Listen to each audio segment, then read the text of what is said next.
प्रिय मित्रों, जय श्री कृष्ण। दिव्य प्रेम रसधारा के इस दिव्य एपिसोड पर, भाग्योदय की श्रृंखला पर मैं आचार्य डॉक्टर विष्णु कुमार मिश्रा आपका बहुत बहुत स्वागत करता हूं, आपका बहुत बहुत अभिनंदन करता हूं। मैंने पिछले एपिसोड पर मेष लग्न से सिंह लग्न तक के जातकों को बताया कि उनका भाग्योदय कब होगा। आज मैं चर्चा करूंगा कन्या लग्न के जातकों का भाग्योदय कब होगा। हर व्यक्ति अपने भाग्य की बाट जो होता है, हर व्यक्ति अपने भाग्य का इंतजार करता है कि उसके अच्छे दिन कब आएंगे, उसका भाग्य कब उसका साथ कर देगा, उसके भाग्य की वजह से कब उसके पास बढ़िया सुंदर घर होगा, कब सुंदर गाड़ी होगी, कब अच्छा एक बैंक बैलेंस होगा, जीवन में कोई अभाव न खटके, कब ऐसी स्थितियां परिस्थितियां आएंगी। आज मैं इसी विषय वस्तु पर चर्चा करूंगा कि कन्या लग्न के जातकों का भाग्योदय कब होगा। पर मैं विषय क्रम में आगे बढ़ूं उससे पहले आपसे आग्रह, अगर आपने अभी तक हमारे इस चैनल को सब्सक्राइब नहीं किया है तो प्लीज चैनल को सब्सक्राइब करें, साथ ही नोटिफिकेशन बेल को भी प्रेस कर लें। यह 6 नंबर से शुरू होने वाली जो जन्म कुंडली है, यह कन्या लग्न की जन्म कुंडली है। कन्या लग्न की जन्म कुंडली में लग्न के और जन्म कुंडली के दशम भाव दोनों के स्वामी जो है तो बुध होते हैं, और जन्म कुंडली के नवम भाग्य भाव के स्वामी शुक्र होते हैं। श्रेष्ठ भाग्योदय स्थिति के लिए जन्म कुंडली में लग्नेश का और भाग्येश का, लग्न का और भाग्य भाव का मजबूत होना आवश्यक है। उन पर शुभ ग्रहों की दृष्टि हो तो और भी श्रेष्ठतम अनुकूल प्रभाव मिलेगा। अगर भाग्येश भाग्य भाव में स्थित हो तो कन्या लग्न के जातकों को भाग्य का साथ मिलेगा, सपोर्ट मिलेगा। या कि कन्या लग्न की जन्म कुंडली में भाग्येश शुक्र की दृष्टि भाग्य भाव में हो तो अगर शुक्र की दृष्टि भी अपने भाग्य भाव में है तब भी कन्या लग्न के जातकों को उनका अपना भाग्य साथ देगा, सपोर्ट करेगा। शास्त्रों में ऐसा लिखा हुआ है कि अगर जन्म कुंडली में भाग्य शुक्र हैं तो भाग्य शुक्र जीवन के 25वें वर्ष में भाग्योदय करा देते हैं। क्योंकि कन्या लग्न के करोड़ों लाखों जातक हैं इस दुनिया में, उन करोड़ों जातकों की जन्म कुंडली में ग्रह स्थितियां अलग अलग बनी हुई हैं, सबके अलग अलग ग्रह योग बने हुए हैं। तो आवश्यक नहीं है कन्या लग्न के हर व्यक्ति का भाग्योदय जीवन के 25वें वर्ष में हो जाए। 25वें वर्ष में भाग्योदय होने के लिए जन्म कुंडली में भाग्येश का मजबूत होना आवश्यक है। भाग्य भाव का स्वामी शुक्र भाग्य भाव में स्थित हो, लग्न में स्थित हो तो जीवन के 25वें वर्ष में कन्या लग्न के जातकों का भाग्योदय निस्संदेह हो जाएगा। लेकिन अगर भाग्येश अपनी नीच राशि में चला गया, भाग्य भाव पर नीच राशि का प्रभाव है, या कि भाग्य भाव पर नीच का कोई ग्रह बैठ गया है, भाग्य भाव कमजोर है, भाग्य भाव पर शत्रु ग्रहों का प्रभाव है, पाप ग्रहों का प्रभाव है, तो भाग्योदय में कठिनाई आएगी।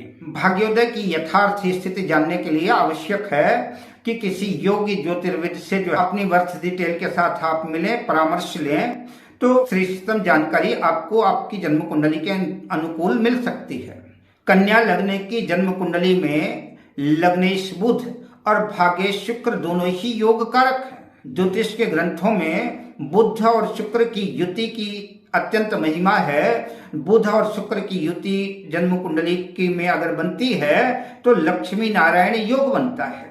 जिस भी जातक की जन्म कुंडली में यह लक्ष्मी नारायण योग बनता है वह विपुल वैभव का स्वामी होता है। उसके पास धन संपदा की कमी नहीं होती, उसके ऊपर लक्ष्मी की सदैव कृपा बनी रहती है, धन धान्य की वृद्धि होती रहती है, उसके पास धन संपदा की कोई भी कमी नहीं होती। तो अगर जन्म कुंडली में ऐसा योग संयोग बना हुआ है, लग्नेश बुध और भाग्येश शुक्र की युति केंद्र या त्रिकोण भाव में कहीं भी हो, यद्यपि लग्न में कन्या राशि में भाग्येश शुक्र नीच के हो जाएंगे, लेकिन भाग्येश शुक्र नीच के अवश्य हो जाएंगे, लेकिन साथ में जो लग्नेश बुध जो है अपनी बलवान स्थिति पे रहेंगे, मजबूत स्थिति पे रहेंगे।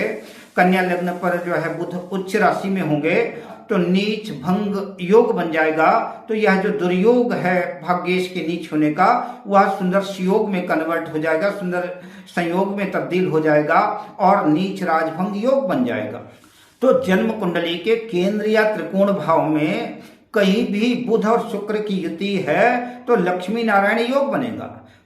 किंतु जन्म कुंडली के सप्तम भाव पर मीन राशि पर बुध नीच राशि में चले जाएंगे, बुध नीच के हो जाएंगे। क्योंकि शुक्र यहाँ उच्च के जरूर होंगे, नीच राजभंग योग की स्थिति तो बनेगी, लेकिन नीच राजभंग योग प्रभावी इसलिए नहीं होगा, कारगर इसलिए नहीं होगा क्योंकि बुध स्वयं लग्नेश है, और अगर लग्नेश नीच राशि में चला गया तो कोई भी राजयोग जब बनता है तो ऐसी कंडीशन में लग्नेश का मजबूत होना आवश्यक है, और जब लग्नेश ही नीच राशि में चला गया तो यह योग कमजोर हो जाएगा।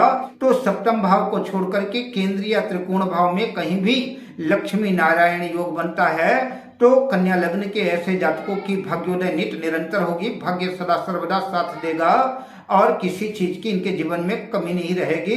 विपुल वैभव धन संपदा के स्वामी होंगे, दौलत शोहरत यश कीर्ति सब कुछ इनके पास होगी। या कि जन्म कुंडली में लग्न का स्वामी लग्नेश बुध स्वयं कन्या राशि में स्थित हो तो भद्र नामक पंच महापुरुष योग बनाएंगे। लग्नेश दशम भाव के भी स्वामी हैं, दशम भाव में भी बुध स्थित होते हैं तो वहां भी मिथुन राशि पर भद्र नामक पंच महापुरुष योग बनाएंगे। तो श्रेष्ठतम स्थिति तो ये होगी कि लग्नेश बुध लग्न में स्थित हों या कि जन्म कुंडली के दशम भाव में स्थित हों और भाग्य भाव में ही स्थित हों, या कि जन्म कुंडली के सप्तम भाव में मीन राशि में स्थित हों तो शुक्र की उच्च राशि होगी। तो यह सर्वोत्कृष्ट भाग्योदय की स्थिति कन्या लग्न की जन्म कुंडली में बनेगी। ऐसे जातक अत्यंत भाग्यवान, विद्वान, ज्ञानवान, गुणवान और ऊंचे पदों पर सीए वगैरह बैंक आदि के क्षेत्र में, आईएएस आईपीएस आदि के क्षेत्र में भी, तो ये उच्च पदों पर ऐसे जातक पदस्थ होते हैं। ये ज्ञानवान होते हैं, ज्योतिष में रुचि होती है, विद्वान होते हैं और धर्म में भी इनकी रुचि होती है। ऐसे जातक नीति कुशल होते हैं। अगर जन्म कुंडली में लग्नेश बुध लग्न में स्थित हैं, भाग्य शुक्र जन्म कुंडली के सप्तम भाव में मीन राशि पे स्थित हैं और लाभेश चंद्रमा भाग्य भाव में वृष राशि पर स्थित है। देवगुरु बृहस्पति कुंडली के एकादश भाव में कर्क राशि में स्थित हो जाते हैं तो ऐसे जातकों के आय के लाभ के अनेक स्रोत बने रहेंगे कि इनकम कभी बाधित नहीं होगी। प्रभावशाली व्यक्तित्व में इनकी गणना होगी। ऐसे जातक का व्यक्तित्व प्रभाव राजा महाराजाओं जैसा रहेगा, राजा महाराजाओं के जैसी ही इनके पास विपुल वैभव के स्वामी होंगे, सत्यवादी, धर्मात्मा और न्यायप्रिय होंगे और इनका भाग्य सदा सर्वदा इनका साथ देगा। अब मैं आपसे लेता हूं विदा, मिलता हूं अगले वीडियो में शुभकामनाओं के साथ। जय श्री कृष्ण।